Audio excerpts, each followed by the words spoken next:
Նրան տապանում հյուրընկալել եմ անվտանգային քաղաքականության հետազոտական կենտրոնի փորձագետ, քաղաքագետ Ռոբերտ Ղևոնդյանին, պարոն Ղևոնդյան, շնորհակալ եմ լավին ընդունելու համար։ 44-օրյա պատերազմի հանգամանքներն ուսումնասիրող քննիչ հանձնաժողովի զեկույցը ոչ թե կքննարկվի ազգային ժողովի լիագումար նիստում, այլ փակ լսումների ընթացքում, սրա մասին այսօր հայտնի դարձավ Ալեն Սիմոնյանը հայտնեց, սրան նախորդել էր Սիմոնյան, Անդրանիկ Քոչարյան հեռակաբանավեճ, մասնավորապես ազգային ժողովի աշխատակազմը զեկույցի լիագումար նիստում չընդգրկելը համարում էր բացատրում էր այն հանգամանքով, որ ժամկետն անց է զեկույցը,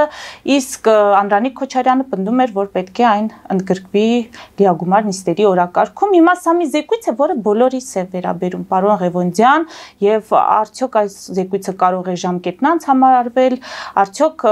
անարդարացի չէ, որ հիմա պետք է փակ լսումների ընթացքում քննարկվի եւ հանրային ըստ էության լայն հասանելիություն չունենա զեկույցը։ Իհարկե անարդարացի է, գուցե զեկույցը պարունակում է ինչ-որ գաղտնի մասեր, որոնք պետության անվտանգության հետ են կապված, բայց ճիշտ կլիներ, կարծում տրամաբանական կլիներ, որ այդ մասերը առանձին քննարկվեին, մնացած հատվածը, որը հանրային հասարակության հետ կապված գաղտնիության խնդիրներ չունի, մնացածը քննարկվեր ավելի բաց ձևով, բայց ես նշեմ, որ մեզ համար, անձամբ ինձ համար, որպես Հայաստանի Հանրապետության քաղաքացի, շատ ավելի կարևոր են հետևանքները։ Արդյոք այդ զեկույցից հետո կլինեն հետևանքներ, մարդիկ, ովքեր թերացել են, իսկ այդպիսի մարդիկ, ինչպես Անդրանիկ Քոչարյանը ասաց իր հարցազրույցում, բազմաթիվ են եղել տարբեր ոլորտներում, նրանք պատասխանատվություն կկրեն, որոնք պատասխանատվությունը չի ենթադրում միայն բանտարկում կամ պատիժ նման կերպ։ Պատասխանատվությունը ենթարկում է նաև օրինակ պաշտոնազրկում, որովհետև բազմաթիվ մարդիկ, ես համոզված եմ, ովքեր թերացել են իրենց աշխատանքում, դեռևս մինչև այսօր պաշտոնավարում են։ Եվ գուցե լինեն նաև մարդիկ, ես չգիտեմ, բայց գուցե լինեն նաև մարդիկ, ովքեր պաշտոնի բարձրացում են ստացել այս տարիների ընթացքում։ Եթե այդ հետևանքները լինեն եւ եթե ներկայացվի հանրությանը, որ սրանք հետևանքներ են այդ զեկույցի, ապա զեկույցի հանրային լինել չլինելը կարելի է ինչ-որ առումով ներել։ Սա չի նշանակում, որ իշխանությունը թաքցնելու բան այնուամենայնիվ ունի հանրությունից։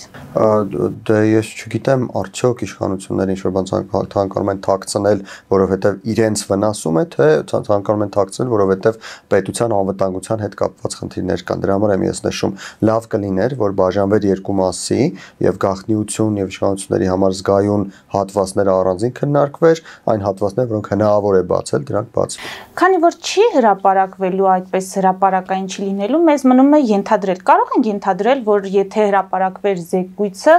սա վերջ կդներ նախկին ներկա գործող իշխանության միջև այս հեռակաբանավեճին, որը շարունակվում է եւ ակնհայտորեն չի բխում երկրի շահից։ Չեմ կարծում, որ կարելի է ենթադրություններ անել ունենալով նման քիչ տեղեկություններ, քանի որ մենք չգիտենք թե զեկույցում ինչ է գրված, ում անունն է շոշափվում, գուցե ընդհակառակը ներկա իշխանություններից մարդիկ կան, ովքեր այդ թերացումներում մեղավոր են, գուցե մարդիկ կան, ովքեր նախկին իշխանություններից են եղել, բայց շարունակում են պաշտոնավարել, ինչպես ես ասացի, գուցե մարդիկ կան, ովքեր իսկապես նախկին իշխանությունների ներկայացուցիչներ են եւ իրենք տարիներ շարունակ իրենց ոլորտում խնդիրներ են ստեղծել, ինչը մենք տեսել ենք անկախ այս զեկույցից, այնպես որ խոսել այն մասին, թե այս զեկույցը ինչ-որ բան կարող էր փակել, կարծում եմ շատ քիչ է տեղեկությունը դրա համար։ Պարոն Ղևոնդյան, Բաքվի բռնապետը ՄԱԿ ամբիոնից խեղաթյուրեց իրադարձությունները, կեղծեց իրադարձությունները, մեղադրանքներ հնչեցրեց Հայաստանի հասցեին եւ սա կարծես թե քիչ է մեր ներսում էլ Հայաստանի իշխանությանը փաստացի առաջին նախագահը, անկախ նրանից թե ով է այդ իշխանությունը, մեղադրում է պատերազմ հրահրելու մեջ։ Հիմա Արցախի կորուստը ինչու դաս չի դառնում այս մարդկանց համար, որպիսի իրենք գոնե իրենց անձի մասին կորուստից հետո չմտածեն հայտարարություններ անելիս։ Որովհետեւ Հայաստանի Հանրապետությունում կան մարդիկ, հատկապես քաղաքական դաշտում մարդիկ, ովքեր ունեն անձնական շատ կարևոր շահեր եւ գաղափարական պատկերացումներ, որոնք չեն համընկնում Հայաստանի ժողովրդի մեծ մասի գաղափարական պատկերացումների հետ եւ Հայաստանի Հանրապետության շահերի հետ։ Տեսեք, օրինակ Հայաստանի առաջին եւ երկրորդ նախագահները ակնհայտորեն այնպիսի հայտարարություններ են անում վերջին շրջանում գոնե, որոնք Հայաստանի Հանրապետության շահերից չեն բխում։ Հայաստանի երրորդ նախագահը նման հայտարարություններ չի անում, ամեն դեպքում ես Սերժ Սարգսյանից դա չեմ տեսել, թեև նույնպես ռուսամետ դաշտի ներկայացուցիչ է նա, բայց անձամբ ինքը եւ նրա հետևորդները կարելի ասել չափավոր ռուսամետ են, իսկ Ռոբերտ Քոչարյանը եւ Լևոն Տեր-Պետրոսյանը վերջին շրջանում ամբողջապես բացարձակ ռուսամետ են, դրանց տարբերությունը հետեւյալն է, իմ պատկերացմամբ կամ իմ բնութագրմամբ, չափավոր ռուսամետները գտնում են, որ Ռուսաստանը պետք է որպեսզի Հայաստանը կարողանա իր շահերը իրացնել, բացարձակ ռուսամետները գտնում են, որ Հայաստանի շահերը կարևոր չեն, կարևոր են Ռուսաստանի շահերը եւ նույնիսկ Հայաստանի շահերի հաշվին պետք է սպասարկել Ռուսաստանի շահերը։ Ցավում եմ, որ առաջին նախագահը համալրել է երկրորդ նախագահի հետ այդ շարքերը, նախկինում այդպես չէր, գոնե մինչև վերջին տարիները այդպես չէր, բայց մենք պետք է գնահատենք քաղաքական իրողությունները հաշվի առնելով այս մարդկանց այսպիսի մոտեցումը քաղաքական գործընթացների։ Հիմա ՄԱԿ ամբիոնից Փաշինյանը այնուամենայնիվ հակադարձեց Ալիևին, ինչ դիտարկումներ կանեք, ոմանք գոհ են այդ հակադարձումից, ոմանք բավարարված չեն, ասում են միայն Զանգեզուրի այսպես կոչված միջանցքի մասով կարծում եմ Փաշինյանի ելույթը ՄԱԿ ամբիոնում բավական հավասարակշռված էր, բավական արդյունավետ էր, այնտեղ կային միջազգային հանրության համար հասկանալի եւ Հայաստանի Հանրապետության շահերը արտացոլող բավական շատ կետեր եւ նախադասություններ։ Ես նշեմ, որ ամեն անգամ չէ եւ բոլոր ելույթները չեն, որ այսքան հավասարակշռված են, սա ցույց է տալիս, որ Հայաստանի վարչապետի թիմը բավական լավ աշխատել էր մինչ այս հայտարարությունը, մինչ այս ելույթը ՄԱԿ-ի ամբիոնում եւ դրանից հետո էլ Ստրասբուրգում եւս Նիկոլ Փաշինյանը եւ ելույթում եւ հարցերին պատասխանելիս ցույց տվեց, որ Հայաստանը պատրաստվում է առաջիկայում իր շահերի բավարարման ուղղությամբ աշխատել շատ ջանասիրաբար։ Հիմա Ալիևի սադրանքները կոնկրետ ինչ նպատակ են հետապնդում։ Տեսեք, Ալիևի սադրանքները, Ալիևի նմանխոսույթը եւ ընդհանրապես Ալիևի վերջին շրջանում վարքագիծը ցույց են տալիս, որ նա առևտրի մեջ է միջազգային հանրության հետ։ Կա այսպիսի տպավորություն, որ Ադրբեջանում այլևս որևէ մեկը Հայաստանի հետ առևտրի մասին չի խոսում։ Նրանք ինչ ցանկանում են եւ ինչ կարող էին Հայաստանից ստացել են, ավելին Հայաստանից ստանալ ըստ ամենայնի չի ստացվելու, օրինակ արտադրածքային միջանցք ստանալ չի ստացվելու, Հայաստանից ստանալ այն, որ օկուպացված այդ 200 քառակուսի կիլոմետրի մոտ տարածքները մնան Ադրբեջանի մաս, կարծես թե չի ստացվելու, սահմանագծման ազատման աշխատանքների ընթացքում դրանք վերադարձվելու են, անկլավների հարցում ճնշումներ գործադրելը իմաստ չունի, որովհետև այնտեղ կան լուծումներ եւ Հայաստանը երկու լուծումներին էլ պատրաստ է ըստ ամենայնի եւ փոխանակմանը եւ թողնել այնպես ինչպես կա։ Եվ Հայաստանի ստանալու բան իրականում չկա, Հայաստանի հետ առևտուր անելու բան իրականում չկա։ Եվ Ալիևը օգտագործում է այս խաղաքարտը առևտուր անելու համար այլ դերակատարների հետ, այդ թվում եւ Ռուսաստանի հետ, եւ Եվրոպայի հետ, եւ Միացյալ Նահանգների հետ,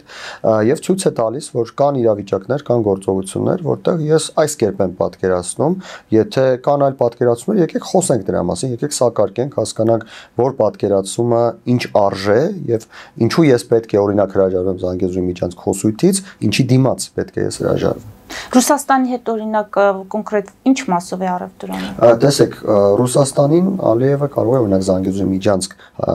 արտահայտությունը օգտագործելով Ռուսաստանին կարող է հաղորդագրություն ուղարկել, որ խնդիրները դեռ փակված չեն, եթե դուք ցանկանում եք մասնակցել գործընթացներին, եկեք խոսենք, հասկանանք ինչ կարող եք դրա դիմաց մեզ առաջարկել։ Բայց դա միայն Ռուսաստանին չէ ուղղված։ Նույն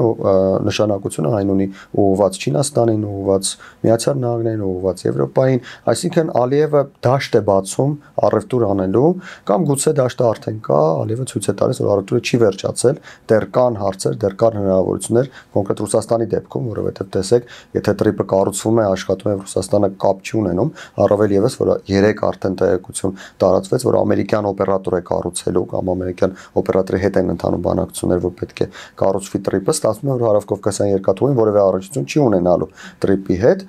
եւ այստեղ կարծես թե Ռուսաստանը ընդհանրապես դուրս է գալիս խաղից կապված կոնկրետ տրիպի հետ, եկեք դա շեշտադրենք,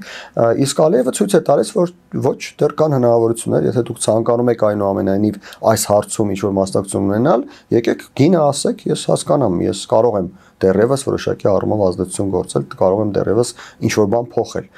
Եթե Ռուսաստանում կգտնեն, որ արժե դա ինչ-որ գին առաջարկել Ալիևին կամ գինը կառաջարկեն եւ Ադրբեջանը կհամաձայնի, գուցե մենք ունենանք խնդիրներ, Հայաստանը ունենա խնդիրներ, առ այն, որ Ադրբեջանը կարող է այնուամենայնիվ խոսել այն մասին, որ ոչ դա Զանգեզուրի միջանցք է, շարունակել խոսել այդ մասին, որ միևնույն է ՏՌՊ որ աշխատի, պետք է աշխատի այս տրամաբանությամբ, ինչ-որ տրամաբանությամբ, որտեղ Ռուսաստանի շահեր կիրացվեն։ Բայց այստեղ կա նաև միայն Հայաստանը, Ադրբեջանը եւ Ռուսաստանը չեն, կա նաև Միացյալ Նահանգների գործոնը, կա Եվրոպայի գործոնը, ինչպես ասացի, այլ երկրների Իրանի, Չինաստանի եւ այլն, եւ այնպես չէ, որ Ռուսաստանը ինչ գին առաջարկի, Ադրբեջանը համաձայնի, հարցը այդպես լուծվելու է, մյուս կողմերն էլ այդ առևտրի մասնակից են եւ եթե Ռուսաստանը չկարողանա առաջարկել ավելին, քան այդ մյուս կողմերը, շատ հնարավոր է որ Ադրբեջանը չհամաձայնի Ռուսաստանին խաղի մեջ տեղավորել։ Մյուս կողմերին այդ տերմին օգտագործելիս Թուրքիայի ինչ նշեցիք։ Թուրքիայի հետ ինչ հարաբերությունների մեջ է։ Ոմանք ասում են շատ սրված են հարաբերությունները։ Հիմա այդ առևտրի տրամաբանությունը Թուրքիայի հետ էլ է գործում։ Դուք նկատի ունեք թուրք-ադրբեջանական հարաբերությունները։ Ես չէի ասի շատ սրված են, բայց այն, որ Թուրքիայում այնքան էլ գոհ չեն այն ամենից, ինչը տեղի ունեցավ փաստացի իրենց չիմացության բարագայում, դա ակնհայտ է, եւ Թուրքիայում չեն թաքցնում իրենց դժգոհությունը, բայց դա չի նշանակում, որ Թուրքիան դեմետ ՏՌՊ-ի տրամաբանությանը, ընդհակառակը Թուրքիայում ցանկանում են, որպեսզի ՏՌՊ-ը հնարավորինս շուտ գործարկվի, որովհետև ի վերջո Ղարաբաղյան պատերազմը, 44-օրյա պատերազմը, դրան հետևած իրադարձությունները եւ այլն Թուրքիայի համար առաջին հերթին կարևոր էին այդ ենթակառուցվածքների բացման տրամաբանության մեջ եւ ստացվել է այնպես, որ Ադրբեջանը բավական մեծ օգուտներ է ստացել պատերազմից եւ մնացած գործընթացներից, Ռուսաստանը բավական մեծ հնարավորություններ է ստացել կապված իր էներգակիրները Ադրբեջանի միջոցով արտահանելու եւ նաեւ Ադրբեջանի սանկցիոն ապրանքներ ներմուծելու հարցի հետ եւ միակ կողմը, որը ակտիվ մասնակցություն է ունեցել, բավական շատ ռեսուրսներ է ծախսել եւ փաստացի որևէ օգուտ չի ստացել Թուրքիան է։ Այն, որ Թուրքիայի եւ Ադրբեջանի միջև այս հարցի վերաբերյալ կան տարաձայնություններ, նկատվում են արդեն 2022 թվականից, հետագայում այդ փաստական հանգամանքները մի քանի անգամ ավելացան եւ այսօր կարելի է ասել, որ Թուրքիան ու Ադրբեջանը իսկապես ունեն տարաձայնություններ։ Դա երբևէ չի նշանակում, որ Թուրքիան կարող է Հայաստանի հետ հարաբերություններին նախապատվություն տալ կապված Ադրբեջանի հետ հարաբերությունների հետ, ինչը կապված է թե նրա հետ, որ Թուրքիան եւ Ադրբեջանը երկար տարիների, տասնամյակների գործընկերներ են բավական սերտ եւ նաեւ շատ մեծ չափով կապված է նրա հետ, որ Թուրքիայում Հայաստանի նկատմամբ, ինչպես Հայաստանում Թուրքիայի նկատմամբ վստահություն չկա ու ես չեմ կարծում, որ մոտակա սերունդների ժամանակ փոխվստահություն առաջանալու է եւ դա իր հերթին չի նշանակում, որ փոխհարաբերություններ չեն լինելու, փոխհարաբերություններ կարող են լինել, բայց ինչպես հայ ժողովուրդն է ասում, շանետ կարելի է ընկերություն անել, բայց փայտը պետք չէ ձեռքից գցել, ընդ որում այս ասացվածքը ճիշտ է երկկողմանի եւ թուրքերի համար մեր նկատմամբ եւ մեզ համար թուրքերի նկատմամբ այնպես որ պետք է հաշվի առնել որ թուրք-ադրբեջանական հարաբերությունները այնուամենայնիվ ավելի կարեւոր են լինելու միշտ քան թուրք-հայկական հարաբերությունները բայց դա չի նշանակում որ այնտեղ ամեն ինչ հարթ է լինելու կամ ամեն ինչ հարթ է արդեն այսօր այնտեղ էլ կան խութեր որոնք կարող է Հայաստանը փորձել օգտագործել իր շահերը որոշակիորեն իրացնելու համար Ֆելիչե ժամանակակից ատամնաբուժական կլինիկա։ Այստեղ հարմարավետությունն ու խնամքն առաջնային են։ Այստեղ կիրառվում են ատամնաբուժական ամենաժամանակակից տեխնոլոգիաներ, ճշգրիտ ախտորոշում, արդյունավետ բուժում, նուրբ փորձառություն եւ անհատական մոտեցում։ Սկսած սովորական մանրուքներից մինչև առաջադեմ ընթացակարգեր, այստեղ դուք գտնվում եք բարձր որակավորում ունեցող եւ փորձառու ատամնաբուժական մասնագետների ձեռքերում։ Մեր բարեկամական եւ հյուրընկալ անձնակազմն այստեղ է յուրաքանչյուր այցը հաճելի դարձնելու համար։ Ֆելիչե, ձեր առողջ եւ ամենաերջանիկ շպիտը սկսվում է այստեղից։ Եկեք եւ բացահայտեք նորարարության փորձագիտության եւ կարեկցանքի կատարյալ համադրությունը։ Երևան շիփինգ, սենսացիա ստեղ, հա։ Այո, ճիշտ եք եկել։ Սանդրոցներ Երևան ուղարկելը $2.99 օթանավով։ Այո։ Իսկ եթե դոլար ուղարկես, դոլար ստանան։ Այո։ Իսկ որ տանեն տուն հասցնեն, էլի մի տոկոս, հա։ 2%։ Երասը ծրի է, էլի։ Ժողովուրդ սենսացիա, ծրի է։ Նորթ Հոլիվուդ, Գլենդել։ Ջակփաթ հագուստի խանութը երկրորդ մասնաճյուղն է բացել Գլենդելի սրտում։ որտեղ կարող եք ձեռք բերել եվրոպական եւ ամերիկյան ընտիր հագուստեղեն, կոշկեղեն, աքսեսուարներ, պայուսակներ ամենահարմար արժեքներով։ Նաեւ կարող եք ցանկացած ապրանք պատվիրել եւ ձեռք բերել կարճ ժամանակում։ Jackpot-ի Glendale-ի հասցեն է 1135 North Pacific Avenue, հեռախոս 818 813 2252 Jackpot հագուստի լավագույն կենտրոնը Glendale-ում։ 60-ից ավելի ճանաչված եվրոպական բրենդների ինքնատիպ, չկրկնվող եւ մատչելի ընտրանին Fortuna Home and Country House խանութ սրահում։ Նորաոճ սպասք եւ կահույք հորեկա բնագավառի համար, տեքստիլ, տնտեսական ապրանքներ, ամեն ինչ գեղեցիկ կյանքի համար։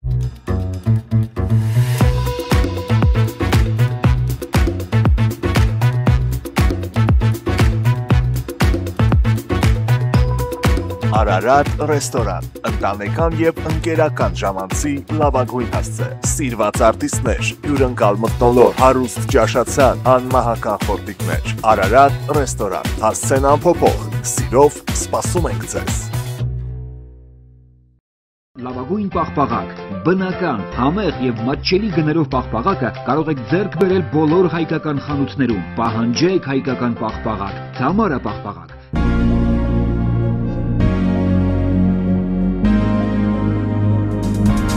Տպագրեք ձեր գիրքը Նոյան տապան տպագրատանը, ինչպես նաև թերթեր, ամսագրեր, բուկլետներ եւ այլն։ Հասցեն քաղաք Երևան, Իսահակյան 28 առաջին հարկ։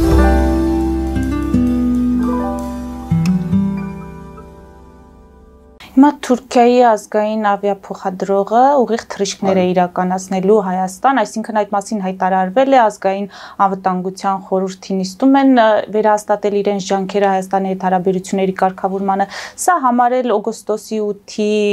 հետագա ազդեցության հետևանք։ Անշուշտ, օգոստոսի 8-ից հետո Թուրքիան բավական լավատեսական տրամադրություններ են նկատվում, ընդ որում իշխող շրջանակներում կապված հայ-թուրքական սահմանի գործարկման հետ, եկեք չմոռանանք, որ Սերդար Քլեչը ցամաքային ճանապարհով եկավ Երևան եւ հետ գնաց, մայիսին սպասվում է Եվրոպայի համայնքի հանդիպումը Երևանում, որին ամենայն հավանականությամբ կմասնակցի նաեւ Թուրքիայի նախագահը, հուսանք, որ Թուրքիայի նախագահը գուցե ինքն էլ ցամաքային ճանապարհով գա Հայաստան կամ եթե ինքը ինքնաթիռով գա պատվիրակության այլ անդամներ ցամաքային ճանապարհով կգան եւ նաեւ եկեք հիշենք որ Ֆիդանը հայտարարեց թե 26 թվականի առաջին կեսին կարող է արդեն ստորագրվել եւ ավերացման գնալ Հայաստանի եւ Ադրբեջանի միջև համաձայնագիրը այնպես որ այո դա օգոստոսի 8-ի հետևանք է Ման ներքաղաքական իրադարձություններին վերադառնալով պարոն Ղևոնդյան սրվում է ռետորաբանությունը կողմերի միջև նախընտրական տրամաբանությունից ելնելով սա որքանով է բխում մեր երկրի շահերից մենք ինչպիսի պատկեր ենք ունենա ինչպիսի մթնոլորտում են անցկացվելու արդեն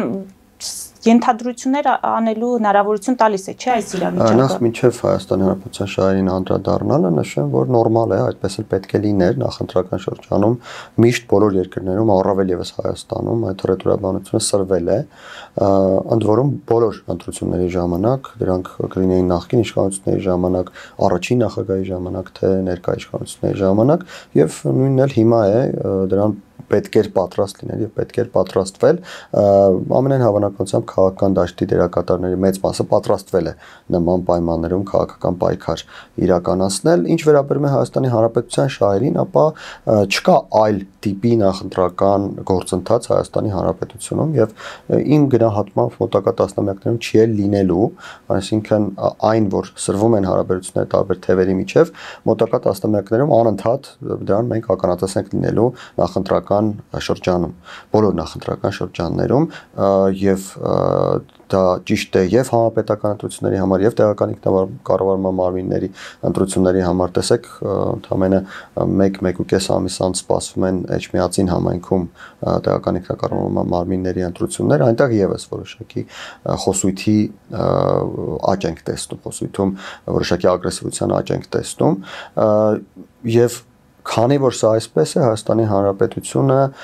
ընդհանուր առմամբ պետք է Հայաստանի Հանրապետությունում պետք է մենք սովորենք ապրել նման պայմաններում եւ սա պետք է դառնա քաղաքական պայքարի տրամաբանությունը հասկանալու, անցալու եւ այդ պայքարը Հայաստանի Հանրապետության շահերին ծառայեցնելու հրամայական Պարոն Ղևոնդյան, ամփոփենք մեր հարցազրույցը միջազգային լուրով Միացյալ Նահանգները Ուկրաինային հետախուզական տվյալներ կտրամադրի հեռահար զենքերով ռուսաստանյան էներգետիկ ենթակառուցվածքներին հարվածներ հասցնելու համար, սա Wall Street Journal-ն է հայտնում, հղում անելով անանուն պաշտոնյաների, հիմա որքանով սա կարող է իրական լինել եւ ինչ է փոխվում այդ հարթակում, այդ ճակատում։ Շատ մեծ հարց եք տալիս, որի մասին կարելի է շատ երկար խոսել, ես կփորձեմ հնարավորինս կարճ վերջին շրջանում մենք տեսնում ենք, որ Տրամպը վերջապես եկել է այն գիտակցման, որ Պուտինը իրեն մատերի վրա խաղացրել է այս ամիսների ընթացքում եւ տալիս է որոշակի նշաններ, ցույց է տալիս որոշակի նշաններ, որ պատրաստ է Եվրոպայի եւ Ուկրաինայի հետ միասին շարունակել հակամարտությունը ընդդեմ Ռուսաստանի, առավել եւս, որ Ռուսաստանը այս Ամերիկայի Միացյալ Նահանգներին նման որոշակի մոտեցման փոփոխությունից հետո Ռուսաստանը սկսել էր ավելի լայն միջազգային գործընթացների մասնակցել կապված Չինաստանի, Հնդկաստանի հետ հարաբերություններով, ինչը ակնհայտորեն խնդիր է Միացյալ Նահանգների համար, ինչ վերաբերում է կոնկրետ Ուկրաինային այդ ենթակառուցվածքներին հարվածելու թույլտվություն տալու եւ հետախուզական տվյալներ տրամադրելուն, Միացյալ Նահանգները եւ նաեւ Եվրոպան կարծում եմ տեսան, ինչպես եւ մենք տեսանք, որ սա որոշակիորեն աշխատում է, տեսեք Ռուսաստանը արդեն փորձում է ներմուծել վառելիք եւ այդ պատճառով օրինակ եվրասիական տնտեսական հանձնաժողովը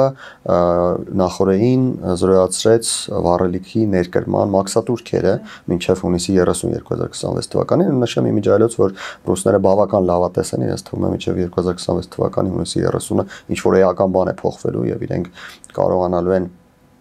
նորից վերադառնալ հին ռեժիմին եւ օգտագործել իրենց բնական pašարները, իմ գնահատմամբ այդպես չէ, հունիսի 30-ը կերկարացնեն էլի 6 ամսով, հետո էլի 6 ամսով մինչեւ հավանաբար պատերազմի ավարտը։ Ինչպես ասացի, տեսան շատ շատերը, որ սա աշխատում է եւ Ռուսաստանը խնդիրներ ունի վառելիքի շուկայում եւ փորձում են հարվածել այնտեղ, որտեղ որոշակի արդյունք ունեն։ Այսինքն պատերազմի այդ դեպքում պատերազմի հնարավոր ավարտը սարերի հետևում չի կարելի համարել։ Չէ, ես համաձայն չեմ դրա հետ, պատերազմի ավարտը իրականում բավական մշուշոտ է, դրա համար ես նշեցի, որ մեծ հավանականությամբ 2026 թվականի հունիսին այդ վառելիքի մաքսատուրքերից ազատումը կերկարացվի, որովհետև ամենայն հավանականությամբ պատերազմը դեռևս շարունակվելու է։ Այսինքն Պուտինը պատրաստ է երկար շարունակելու։ Պուտինը ուրիշ տարբերակ ուղղակի չունի, այստեղ շատ ավելի կարևոր է, որ փաստացի Միացյալ Նահանգները ցույց տվեց, որ իրենք էլ են պատրաստ այդ շարունակմանը։ Շնորհակալ եմ։ Մեծ դիտողներին հիշեցնեմ, որ զրուցում էի անվտանգային քաղաքականության հետազոտական կենտրոնի փորձագետ քաղաքագետ Ռոբերտ Ղևոնդյանի հետ։ Մեր ուղիղ եթերները կարող եք դիտել նաև Patreon-ում եւ այդ հարթակում աջակցել մեզ էկրանին երևացող QR կոդով։